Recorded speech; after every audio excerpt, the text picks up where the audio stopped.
नमस्कार मंडळी, स्वागत आहे तुमच्या एक नवीन धम्माल व्हिडिओमध्ये. अस्त्र शस्त्र हे तर तुम्ही ऐकलंच असणार. जेव्हा पूर्वीच्या काळी एक सैन्य दुसऱ्या सैन्यासोबत जेव्हा युद्ध लढायचं, ते नवनवीन वेगवेगळ्या प्रकारच्या अस्त्रशस्त्रांचा वापर करायचे. जेव्हा एक सैन्य दुसऱ्या सैन्यासोबत जेव्हा हातभार व्हायचं, तर शेवटच्या शस्त्राचा वापर करायचा ते म्हणजे ब्रह्मास्त्र. ब्रह्मास्त्र हे असं शस्त्र आहे की त्याच्या पुढे सगळे शस्त्रच फिके आहेत. बरोबर.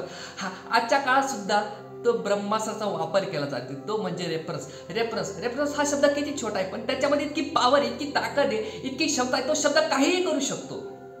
आज जेव्हा आपण मार्केटमध्ये जातो, फॉर एक्झाम्पल मला ड्रेस घ्यायचा आहे, मला चप्पल घ्यायची, मला केस कापायचे, मला घर घ्यायचे, मला गाडी घ्यायची, मला ड्रेस घ्यायचा, तर मी विचारतो यार कोणत्या ठिकाणी जाऊ, कोणत्या लोकेशनला घेऊ, कसं घेऊ, काय घेऊ, XYZ कोणत्या ब्रँडचं घेऊ, मला गाडी घ्यायची आहे, कोणत्या कलरची घेऊ, कोणती घेऊ, कशी घेऊ, कोणत्या ठिकाणी जाऊ, कोणाला भेटू, काय घेऊ, XYZ मला घर घ्यायचं आहे, कोणत्या बिल्डरला जाऊ, कसं घेऊ, काय घेऊ, XYZ कोणत्या सगळ्या गोष्टी.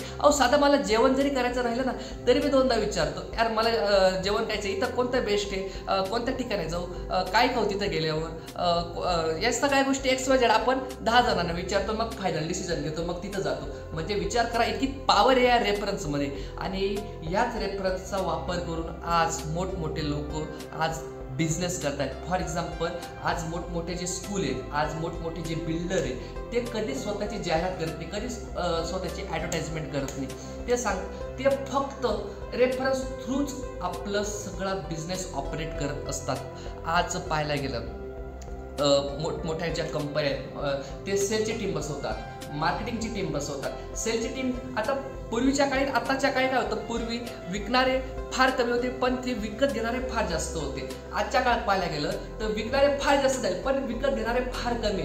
आजच्या काळात आपण जेव्हा पाहतो, एक प्रोडक्ट विकणं म्हणजे तिथं 10 कंपन्या आहेत, 10 कंपन्या सेम प्रोडक्ट विकत आहेत, आणि तो प्रोडक्ट विकत घेण्यासाठी एकच कस्टमर आहे, आणि एक कस्टमर त्या 10 लोकांना फिरवतोय. विचार करा, त्या कस्टमरमध्ये आज किती ताकद आहे, किती पॉवर आहे. बरोबर. आणि एक अशी व्यक्ती त्या 10 व्यक्तींपैकी ती सांगते, ती डायरेक्ट ब्रह्मास्त्राचा वापर करते. ती सांगते की सर, तुमच्या गावातला जो व्यक्ती आहे ना XYZ, आम्ही त्यांना हा प्रोडक्ट दिलेला आहे, हा या व्यक्तीला तुम्ही त्यांना विचारू शकता की आमची कंपनी कशी, काय कशी, आम्ही सर्व्हिस कशी देतो, काय देतो XYZ. आणि तो फायनली तो जो प्रोडक्ट आहे त्या व्यक्तीला विकतो.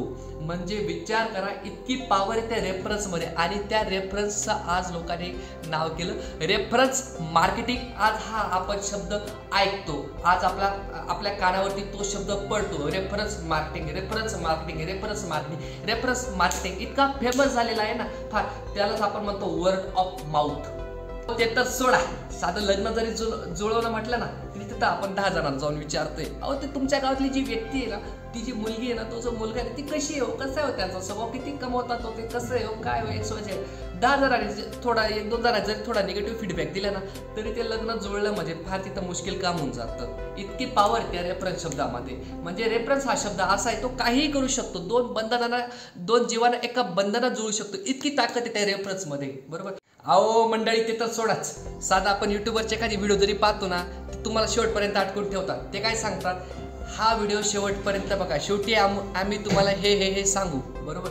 म्हणजे ते ब्रह्मास्त्राचा वापर करतायत, पण ते व्हिडिओच्या बनवण्याच्या पहिलेच, म्हणजे व्हिडिओच्या पहिलेच ब्रह्मास्त्र टाकतायत. आणि वेगवेगळ्या लोकेशनला, वेगवेगळ्या ठिकाणी जाऊन रेफरन्स या शब्द जो वापरला जातोय, रेफरन्स जे मार्केटिंग आपण जे पाहतोय, ते आम्ही लाईव्ह व्लॉगिंग प्लॅटफॉर्म थ्रू, आम्ही जे ॲडव्हर्टाइजमेंट प्लॅटफॉर्म थ्रू वेगवेगळ्या ठिकाणी जेव्हा वेगवेगळ्या लोकांना भेटतोय, त्यांचे फीडबॅक घेतोय, या सगळ्या गोष्टी करतोय. तर तुम्ही आमचे व्लॉग पहा, आम्ही कशा पद्धतीने कशा गोष्टी, आणि तुम्हालाही त्याचा उपयोग होऊ शकतो की हा जो ब्रह्मास्त्र आहे, हा जो रेफरन्स आहे, केव्हा, कधी आणि कसा, कोणत्या पद्धतीने वापरायचा XYZ.